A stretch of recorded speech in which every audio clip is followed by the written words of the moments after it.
उत्तर railway द्वारा जो अवैध घर हैं या जो बस्ती है उसमें जो दुकानें हैं, उसमें जो मकान हैं, उस पर एक नोटिस चस्पा की गई है कि ये संपत्ति रेलवे की है। ऐसे में आपको इसको 15 जनवरी के पहले खाली ही करना पड़ेगा, जिसके बाद से जो लोग उस एरिया में जो नोटिस की जद में आए हैं उनकी मुश्किलें बढ़ गई हैं, उनमें अफरा तफरी का माहौल है और अब जो लोग हैं वो सोचने के लिए मजबूर है कि आखिर वो करे तो क्या करे, कैसे वो अपना जीवन यापन करेंगे और कैसे चीजों को मैनेज करेंगे। तो हम समझेंगे आखिर उनकी क्या समस्या है, वो कितने दिनों से यहाँ पे रह रहे थे, उस नोटिस में क्या लिखा गया है, उस नोटिस के बाद अब उनके मन में क्या है और वो कैसी तैयारियां कर रहे हैं। क्योंकि नोटिस क्योंकि सरकारी है तो ऐसे में उस पर अमल करना भी जरूरी है, लेकिन उसके बीच का रास्ता क्या है, वो उनके मनों में क्या चल रहा है और किस तरीके की उनकी मुश्किलें और कैसे उनकी रातें कट रही है इस नोटिस के बाद। क्या नाम है सर?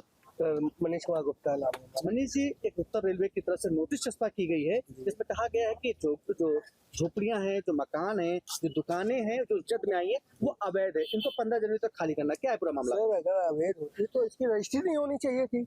अगर सरकार ने रजिस्ट्री करी हुई है तो इसके आप रजिस्ट्री नहीं होने देना चाहिए था सबसे पहले। अगर और रातों रात कोई भी आदमी आके नोटिस चिपका देता है और सुबह आदमी परेशान होकर पूरा शहर, मतलब हमारे यहाँ कम से कम 700-800 घर है इस लाइन में, और उसको कहा गया कि आप हटा लीजिए। तो 15 दिन में ये कैसे संभव है?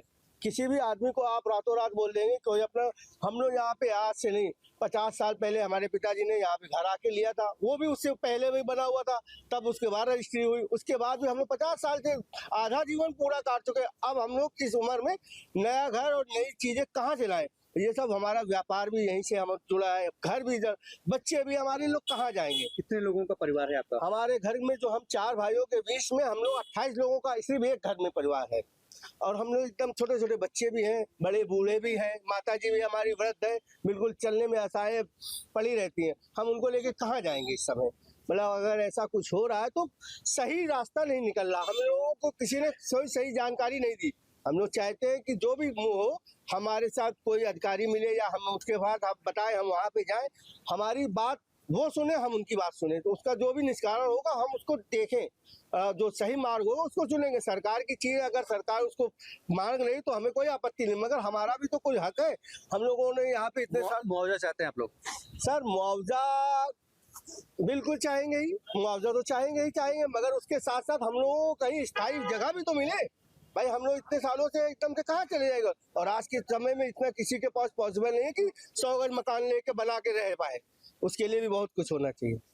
क्या लगता है इस नोटिस के बाद किस तरीके की मुश्किलें हैं? मुश्किलें ये है सर कि यहाँ पहली बात तो इतने दिन से रह रहे हैं, इतनी जल्दी खाली करने कोई छुट्टी नहीं है, ठीक है। और ये मान के चलो कि अगर मकान तोड़ा जाए तो मुआवजा दिया जाए, नहीं है तो थोड़ा बहुत कम भी हो तो कोई दिक्कत नहीं, लेकिन उनको मुआवजा दिया जाए।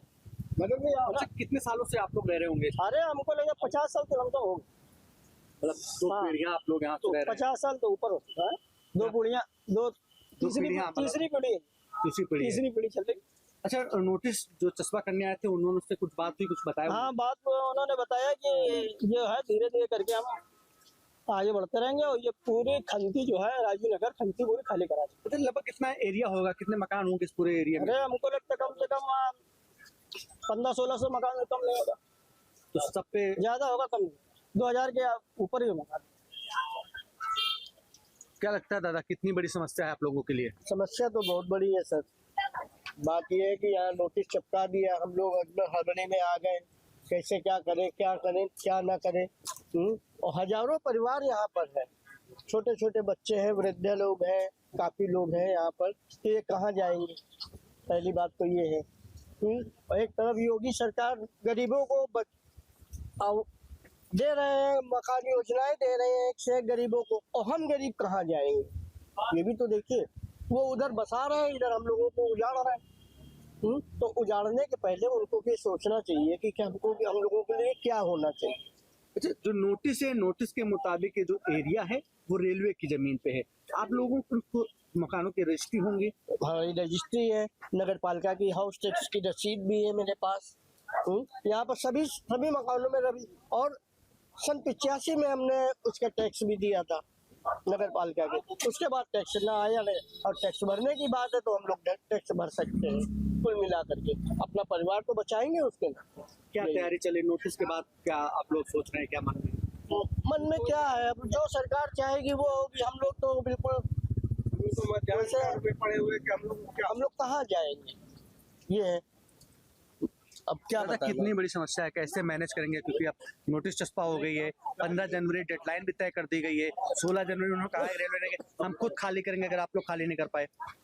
सर ये जो नोटिस लगाई गई है, ये झुग्गी झोपड़ी के लिए लगाई गई है। पहली बात, पक्के प्लाटों के लिए नहीं लगाई गई है सर। अगर इसमें कुछ हम लोगों का होता है, सरकार सामने हम लोगों को बताए कि क्या प्रॉब्लम है, उसके पे हम लोग विचार विमर्श करें। और सरकार से यही आग्रह है, योगी सरकार ने मतलब उजाड़ने से पहले बसाती है, तो हम ये सरकार से आग्रह करेंगे कि वो उजाड़ने से पहले एक नज़र हम लोगों की तरफ भी देखें। कितने लोग हैं आपके परिवार में? हम लोग 35 से 40 लोगों का परिवार है, 4 भाइयों का परिवार है हम लोगों का। उसी में हम लोगों का जॉइंट परिवार है, एक ही छत के नीचे हम लोग 40 से 45 लोग रहते हैं। छोटे छोटे बच्चे हैं, माताएं हैं, बच्चे हैं, पढ़ते लिखते हैं। इनको लेकर के हम लोग इस मौसम में कहाँ जाएंगे हम लोग? भाई ये मौसम तो मौसम है, अब तो लंबा जाने का यही सवाल है कि आखिर जाएंगे तो कहाँ जाएंगे? जाएंगे तो कहाँ जाएंगे? इसलिए विनम्र निवेदन से, मौजूदा सरकार से विनम्र निवेदन है हाथ जोड़ करके कि वो हम लोगों की तरफ नजर डाले। बस यही हम कहना चाहते हैं, हम लोगों के साथ अन्याय ना हो, न्याय की वो करें। हम लोग 50-60 साल से यहाँ पे रह रहे, पीढ़ी दर पीढ़ी रह चुकी है। बचपने से हम लोग उम्र आप देख ही रहे हैं कि किस पोजीशन पे आ गए हम। तो इस हालात पे हम लोग कहाँ जाएंगे? इसलिए सरकार से विनम्र निवेदन है कि वो हम लोगों की तरफ नजर डालें। निश्चित तौर पे कुछ महिलाएं भी हैं, उनसे भी समझेंगे कि आखिर उनके मन में क्या चल रहा है।